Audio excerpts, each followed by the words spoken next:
So for our last two questions, we're going to start with this divided by 3 here. I'm going to move that to the right hand side. It's going to become a times 3. We end up with 2a minus 8 is equal to minus 4 times 3 is minus 12. If I take that minus 8 and move that to the right hand side, it's going to be the opposite. It's going to be plus 8 over here. So if I rewrite that, I've got 2a is equal to minus 12 plus 8. That's going to give me minus 4. Lastly, I have 2 times a. So 2 times over here is going to be divided by 2. That's the opposite of 2 times. So I end up with a is equal to minus 4 divided by 2, or minus 2.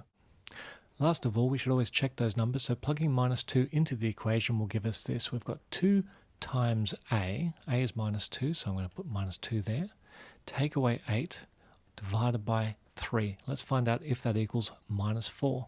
2 times minus 2 is equal to minus 4, take away 8 over 3. Minus 4 minus 8 is minus 12. Divide that by 3, and we know that minus 12 divided by 3 is minus 4. So you can see we get the right answer here. So a equals minus 2 is correct. So for question 6, we can go through the same process of moving that 3 on the left up to the top right there, so it becomes multiplied by 3. And our 4 here would move over to the left-hand side, and that would become times by 4.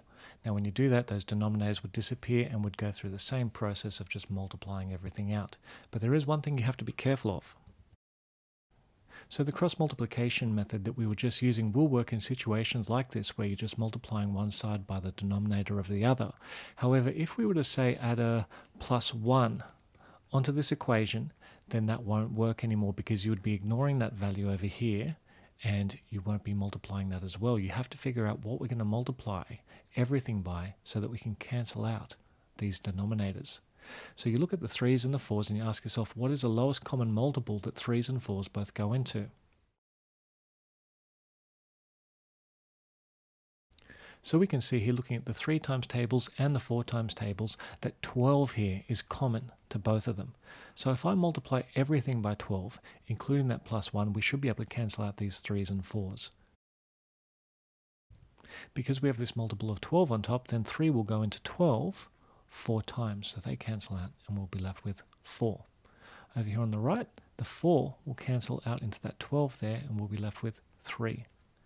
And finally, this 1 times 12 will give us a plus 12 over there. So I'll put plus 12. So if I rewrite that, what we really have is 4 outside of x minus 3 is equal to 3 outside of 2x minus 5. And over here on the right, we also have a plus 12. Expanding that out, what we're going to get is 4x minus 12 is equal to 6x minus 15 plus 12. Now what I'm going to do is move all of my pronumerals to one side and all my numbers to the other. I'll put anything with a letter on the left-hand side.